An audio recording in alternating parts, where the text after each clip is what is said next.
Gusto ko lamang po pasalamatan lahat ng aking Sharonians at saka sila nanay at tatay na matyaga pong naghihintay sa amin at nanonood sa amin kahit napakalamig.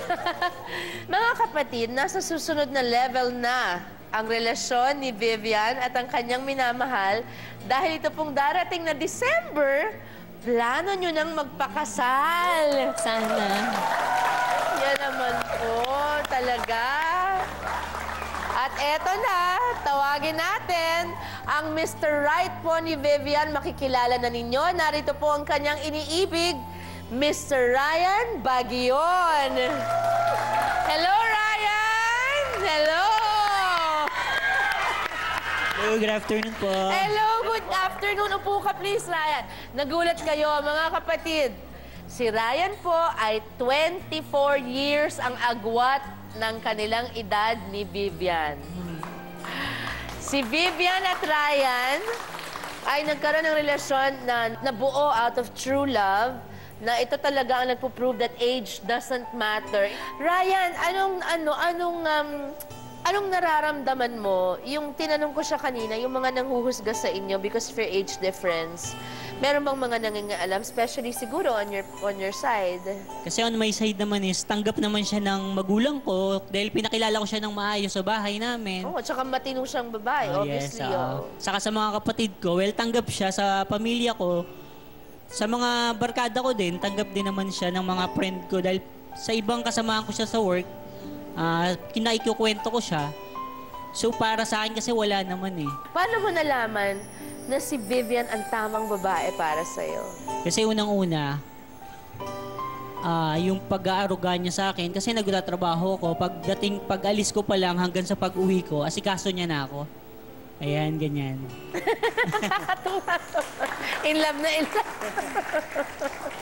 Pero nung sa tag pa lang kayo nag-uusap, tapos sa phone, nakita nyo talaga tama yung sa tag na talagang you get along. Match kayo talaga. Oo naman. Super. Yun ang importante, magkasundo kayo, di ba? So, ano pa ang masasabi niyo sa isa't isa na pangako? Pwede bang humingi nun? Let's say si Ryan, anong mapapangako mo kay Vivian? And vice versa. Ang aking pangako na ang pag-ibig ko'y tanging sa'yo kahit maputi na ang buhok mo. Napakaganda ng linyang yan. Ikaw naman, Vivian, anong mapapangako mo kay Ryan? Mamahalin ko siya habang buhay. Napaka-sweet naman. Thank you very much, Ryan and Vivian. Salamat. Mabuhay kayo. Basta maligaya kayo, wala kayong tinatapakang tao, wala kayong ginagawang masama, wala silang pakialam. God bless you. Okay? Thank you. Mga kapatid, ang pagmamahal po, yan po ay pinapaglaban at pinaninindigan. Tulad ng isang masayahing host at aktres na maraming beses na pong nabigo sa pag-ibig pero di nawala ng pag-asa kahit kailan. Sino po siya? Panoorin po natin ito.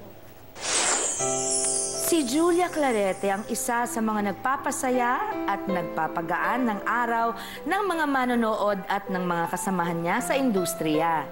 Pero paano o sino naman ang nagpapaligaya sa puso ni Julia? Isa siya sa mga pinatatag ng panahon dahil sa mga pinagdaanan sa pag-ibig.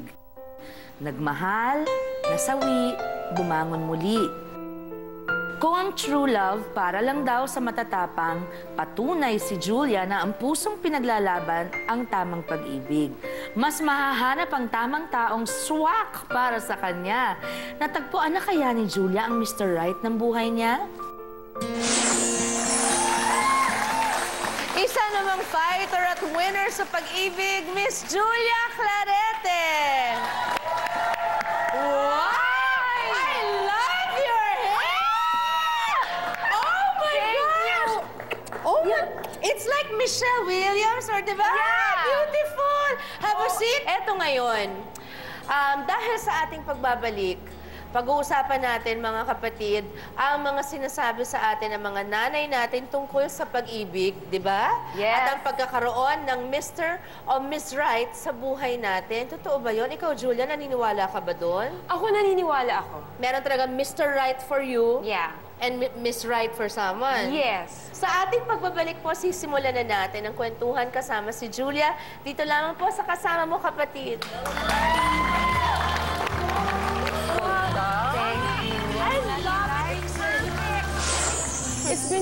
years since he died. He passed away. He shot himself. You, the love of his life, did not know.